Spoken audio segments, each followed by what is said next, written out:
Good morning Ajay. I think मेरे ख्याल से वैल्यूएशन से ज़्यादा मार्केट्स में थोड़ी बहुत स्टेबिलिटी के लिए मैं वेट करूंगा। हालांकि आज most probably gap down opening होगी, बट पिछले एक दो दिनों से तो यूएस के बॉन्ड यील्ड्स थोड़े से कम हो चुके हैं और यहाँ पे होपफुली अगर इस बार जो इंटरेस्ट रेट की बातें यूएस फेड कर रहा है, हो सकता है कि ये ग्लोबल मैक्रो एनवायरनमेंट देख के अगर ये 25 बेसिस पॉइंट्स भी थोड़ा डिले होता है तो मार्केट्स को थोड़ी बहुत राहत मिलेगी। प्लस जो 10 तारीख को स्टेट इलेक्शंस आने वाले हैं, वहां पे अगर बीजेपी को बड़ी मात्रा से मेजोरिटी से चांसेस है। मुझे लग रहा है कि देखिए क्रूड तो डेफिनेटली ऐसा एक इनपुट है जो कोई कंट्रोल नहीं कर सकता, और अगर ये यही लेवल पे हफ्ते या थोड़े दिनों के लिए रहता है तो डेफिनेटली इसमें कोई डाउट नहीं कि जो इम्पोर्ट सेंसिटिव वाले जो सेक्टर्स है वहां पे दिक्कतें बढ़ने वाली है। चौथी क्वार्टर काफी खराब हो सकती है और ओवरऑल मुझे लग रहा है कि मार्केट्स में जो भी व्यू है वो भी थोड़ा सा नेगेटिव रहेगा, बट डेफिनेटली उसके बाद नॉर्मल सी जरूर आएगी। तो Ajay I think as of now no fresh buying I would suggest, but definitely 15,800 15,900 crucial levels है यहाँ पे। डेफिनेटली अगर जो हाई रिस्क वाले इन्वेस्टर्स है उनको डेफिनेटली अपना बाइंग लिस्ट तैयार करना चाहिए, क्योंकि मुझे लग रहा है कि क्रूड का जो फॉल है वो डेफिनेटली इमिनेंट है द मोमेंट रशिया यूक्रेन का वॉर खत्म होता है। अभी तो फिलहाल दिख नहीं रहा है, बट उछाल भी उतना ही फास्ट होगा। Alright, morning Avinash. बिल्कुल, तो यहाँ पर उम्मीद यही करनी चाहिए कि जल्द से इस तनाव पर अब एक विराम लगे। लेकिन ऐसे में अगर आप कमोडिटी शॉक देखें तो अब सिर्फ हार्ड कमोडिटीज नहीं, अब आपको वीट जैसी रॉ मटेरियल और इनफैक्ट एक important ingredient for FMCG and eatables, उस पर भी एक बड़ा शॉक देखने को मिल रहा है। लगभग 54% तक क्रिएट होगा। बिल्कुल था। मुझे लग रहा है कि देखिए एफएमसीजी एक ऐसा सेक्टर है जो ज्यादातर वॉल्यूम ग्रोथ के ऊपर इनका डिपेंड होता है। अगर इनपुट प्राइसेस इतने ज्यादा बढ़ते हैं तो इनके पास कोई दूसरी ऑप्शन नहीं रहेगी, क्योंकि प्राइस इंक्रीज करनी पड़ेगी और यहाँ पे भी डिमांड सॉफ्टन हो सकती है। मेरे ख्याल से आई थिंक थोड़ा सा पैनिक और फियर ओवरडन हुआ है। आई थिंक फोर्थ क्वार्टर के बाद I think markets will definitely look forward कि कहीं ना कहीं थोड़े से मैक्रोज इंप्रूव हो जाएंगे, बट डेफिनेटली चौथा तिमाही और फर्स्ट क्वार्टर ऑफ FY23 इसमें कोई डाउट नहीं कि जो सबसे ज्यादा इम्पैक्टेड सेक्टर्स होंगे वो एविएशन होंगे। टिपिकली ऑयल मार्केटिंग कंपनीज हो सकती है, ऑटोज, ऑब्वियसली कार्बन ब्लैक, ये सारे जो डायरेक्टली क्रूड से रिलेटेड है, यहाँ पे आपको दिक्कतें ज्यादा देखने को मिलेगी। तो आई थिंक नाउ थोड़ा सा समय और पेशेंस इन्वेस्टर्स को जरूर रखना चाहिए, क्योंकि मार्च 20 में भी जब कोविड हुआ था तभी हमने यही पैनिक देखा था। वैल्यूएशन और स्टॉक प्राइसेस बहुत नीचे गए थे, लोगों को लग रहा था कि मार्केट्स में कभी उछाल आएगा नहीं, बट डेफिनेटली उसके विपरीत अगले 2 साल बहुत अच्छे थे। तो I would say that you have to keep patience and please do not panic. Calls हैं जो यहाँ आइडेंटिफाई करनी चाहिए। अब क्योंकि हम देख रहे हैं यूपी इलेक्शंस का भी असर पड़ेगा। अविनाश, आप किस तरह से देख रहे हैं, क्या मार्केट ने फैक्टर इन कर लिया है? यूपी एक बड़ी असेंबली इलेक्शंस है और यूनियन इलेक्शंस भी बहुत ज्यादा इंपैक्ट होते हैं इससे। एग्जिट पोल आज रिएक्ट कर लिया, क्योंकि एक एंटिसिपेशन, एक व्यू ये भी निकल कर आ रहा है कि यहाँ पर बीजेपी की सीट्स को डेंट पड़ सकता है एसपी की तरफ से। What is your view on that?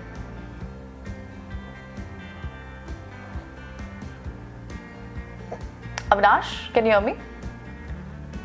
या इनफैक्ट मुझे लग रहा है कि अगर आप बीजेपी का मार्जिन ऑफ विक्ट्री देखोगे, उत्तर प्रदेश में 275 280 का नंबर आना चाहिए। तो मेरे ख्याल say anything below 250 definitely negative surprise होगा, और मेरे ख्याल से मार्केट मार्जिन ऑफ विक्ट्री देखेगी।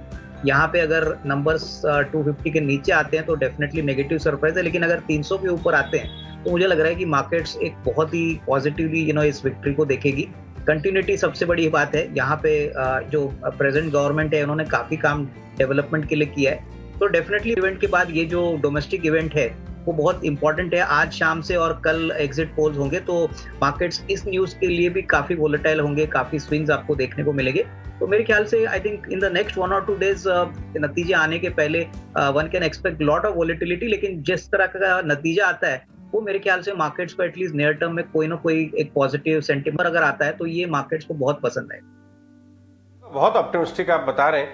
खैर आज शाम को तो ऑफ कोर्स एग्जिट पोल आना शुरू ही हो जाएंगे, लेकिन लेट्स सी। पिछली बार तो सारे पोल्स गलत हो गए थे, तो exit polls is as good as speculation. लेकिन एक दूसरे मुद्दे पे बात करते हैं अविनाश, वो है इंटरेस्ट रेट्स। यूपी इलेक्शन और जो वॉर चल रही है, इसके अलावा फेड की जो मीट आएगी, आईएमएफ ने ग्रोथ पे बहुत चिंताजनक commentary the over the weekend.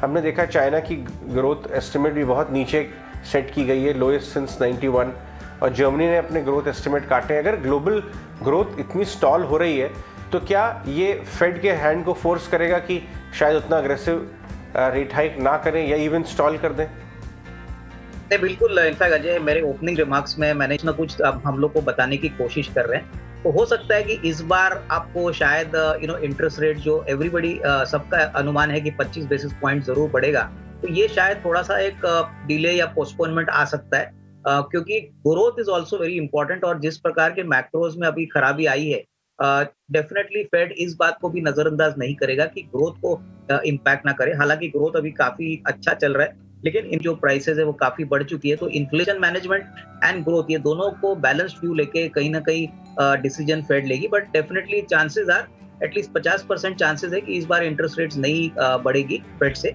और ये डेफिनेटली शॉर्ट टर्म में एक एक टेम्पररी काइंड ऑफ बूस्टर रहेगा मार्केट के लिए, क्योंकि ग्रोथ को डेफिनेटली बढ़ावा देना काफी इंपॉर्टेंट है। I think in India also April की जो आरबीआई पॉलिसी आएगी वो भी मेरे ख्याल से क्लोजली इन्फ्लेशन और ग्रोथ को देख के ही इंटरेस्ट रेट्स बढ़ाने की बात में सोच सकती है।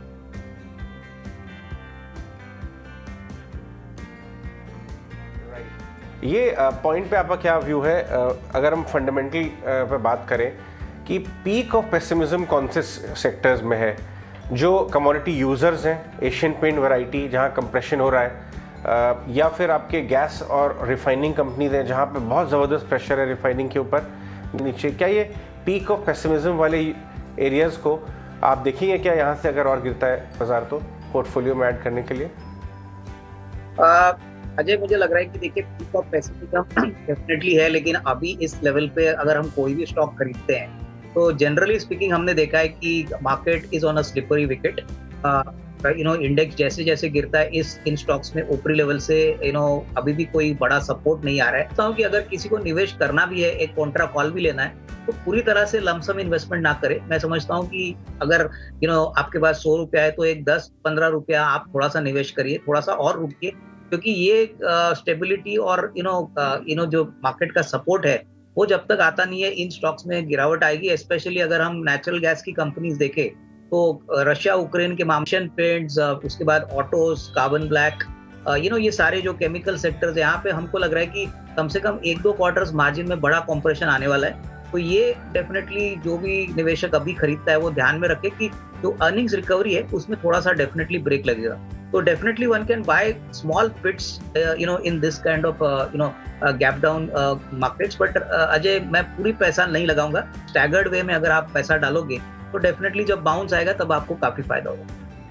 अविनाश, क्योंकि यहाँ पर खैर technical will also come into play, लेकिन एक सिनेरियो जो हमने हमेशा देखा है कि जब भी क्रूड के प्राइसेस बढ़ते हैं, जब भी वो क्रूड लगभग 100 के ऊपर जब भी गया है, अब तो खैर एक अलग ही अलार्मिंग लेवल पर है और आगे की फोरकास्ट भी खैर it's too disastrous looks like, लेकिन अगर जब भी $100 पर बैरल के ऊपर गया है क्रूड, उसके बाद हमने देखा है कि वॉच आउट करना या फिर अपने पोर्टफोलियो को नेगेटिव रिटर्न्स पे देखना, इनफैक्ट 3 महीने तक के लिए आपको तैयार रहना होगा। What is your view on that? देखिए प्रियंका जी, मुझे लग रहा है कि इक्विटी में जब भी अनसर्टेनिटी आती है तभी most of the market players shift to something which is safe. Normally gold पे ज्यादा लोगों का फोकस होता है। मुझे लग रहा है कि एज इट इज 2021 में जिस प्रकार के इंडेक्स रिटर्न्स आ गए, लग रहा था कि इंडेक्स में कोई बड़ी उछाल आएगी नहीं, लेकिन रशिया यूक्रेन का वॉर होने के बाद जो मैक्रो अनसर्टेनिटीज आई है, इससे कोई डाउट नहीं कि अगले 3 या 4 महीने इक्विटीज के लिए चैलेंजिंग रहेंगे। मेरे ख्याल से निवेशकों को बहुत पेशेंस और मैच्योरिटी के साथ ये पीरियड निकालना है। हमने देखा था कि मार्च 20 के बाद जब मार्केट्स गिरे थे तभी रिकवरी के लिए काफी समय लगा, और डेफिनेटली आफ्टर से 1 और 2 कम से कम 3 या 4 महीना from now on I think equities will under perform, but definitely long term potential काफी है। और मार्केट्स शायद second half of FY 22 that is 22 के सेकंड हाफ से ऑब्वियसली कोई ना कोई रिकवरी देखने की कोशिश करेगी, but it depends everything on crude oil prices, Russia Ukraine का वॉर। तो ये सारी जो बातें हैं ये मेरे ख्याल से जब खत्म हो जाएगी तभी थोड़ी सी कितना समय मार्केट्स अंडर परफॉर्म करेंगे, बट यस अगले 3-4 महीने चैलेंजिंग